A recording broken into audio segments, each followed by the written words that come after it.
arus bolak-balik itu bekerja melalui perputaran kumparan dengan kecepatan sudut tertentu dalam bidang magnet tersebut. Begitu. Adapun yang kedua itu tujuan khusus. Tujuan khusus itu ada 3. Nah, yang pertama, mahasiswa mampu menentukan besaran-besaran dalam satuan arus bolak-balik. Yang kedua, mahasiswa mampu mengukur besaran dalam arus bolak-balik. Yang ketiga, mahasiswa melakukan percobaan resonansi dalam arus bolak-balik. Besaran-besaran dalam satuan arus bolak-balik yaitu terdiri dari yang pertama itu adalah waktu dengan satuan watt, yang kedua itu adalah tegangan dengan satuan volt, yang ketiga itu adalah tegangan maksimum dengan rumus Vm sama dengan 1/2 Vp, di mana Vp ini adalah tegangan dari puncak ke puncak. Kemudian ada kuat arus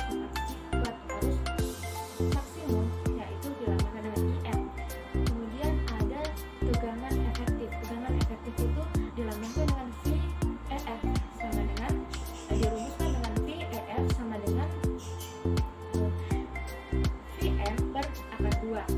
Kemudian ada kuat arus efektif. Rumusnya IEF sama dengan Im per akar 2. Kemudian ada tegangan rata-rata. Tegangan rata-rata ini dirumuskan dengan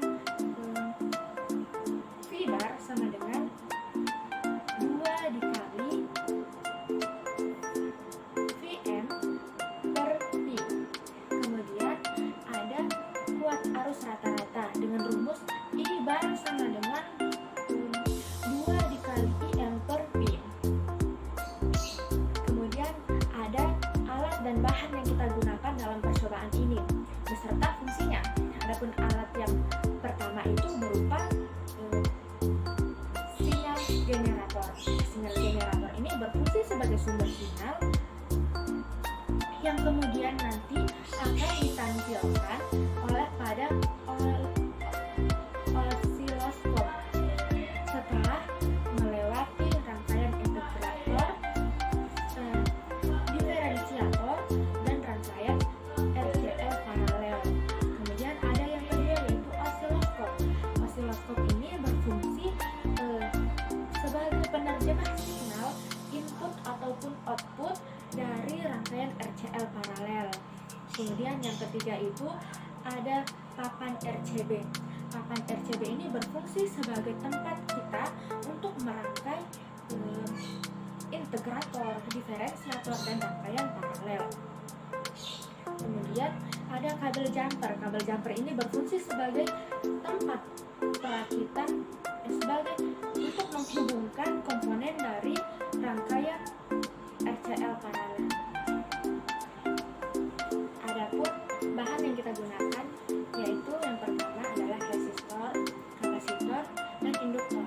Ketiga bahan tersebut memiliki fungsi yang sama yaitu sebagai salah satu komponen atau elemen yang digunakan dalam perakitan rangkaian integrator, diferensiator, dan rangkaian RCL paralel.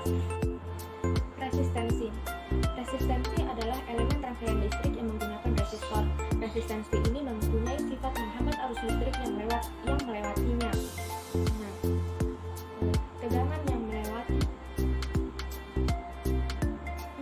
elemen tersebut berbanding langsung dengan arus listrik yang melewati elemen tersebut. Secara matematis dapat dirumuskan dengan U sama dengan I dikali R, di mana U adalah tegangan listrik dengan satuan volt, kemudian I adalah arus listrik dengan satuan ampere, dan yang ketiga itu R, yaitu resistensi dengan satuan ohm.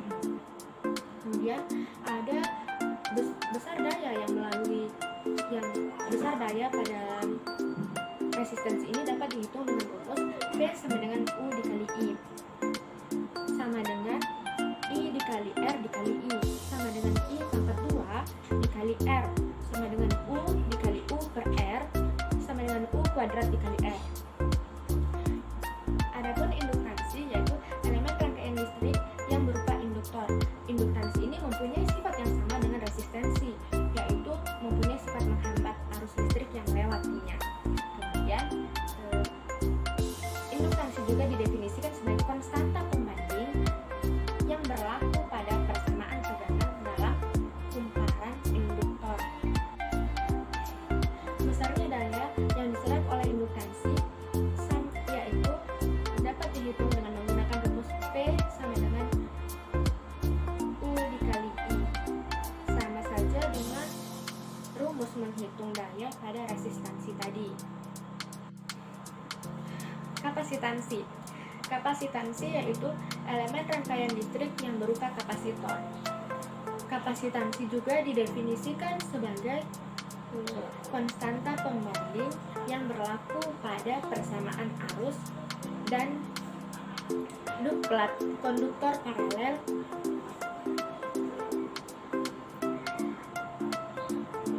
dengan pemisah isolator. Dapat dirumuskan dengan E sama dengan C dU per dt, di mana C yaitu konstanta dengan satuan farad. Besarnya daya yang diserap oleh kapasitansi dapat dirumuskan dengan P sama dengan U dikali I, di mana satuan dari daya itu sendiri adalah watt. Adapun penggunaan arus bolak-balik dalam kehidupan sehari-hari ini yaitu sangat bermanfaat untuk kita berupa pengamanan jaringan listrik di dalam rumah, yaitu pemakaian daya listrik jaringan di dalam rumah atau di pertokoan atau di kantor, di instansi itu dibatasi oleh pembatas daya yang berdasarkan konsep arus bolak-balik. Pembatas dayanya itu dipasang bersamaan dengan kWh meter. Penerapan yang kedua yaitu pemasangan jaringan transmisi listrik AC di jalan dari pembangkit listrik menuju ke pelanggan, yaitu rumah tinggal, pertokoan, perindustrian, dan tempat-tempat yang membutuhkan listrik seperti itu. Nah, itulah tadi sedikit pemaparan materi mengenai arus bolak-balik.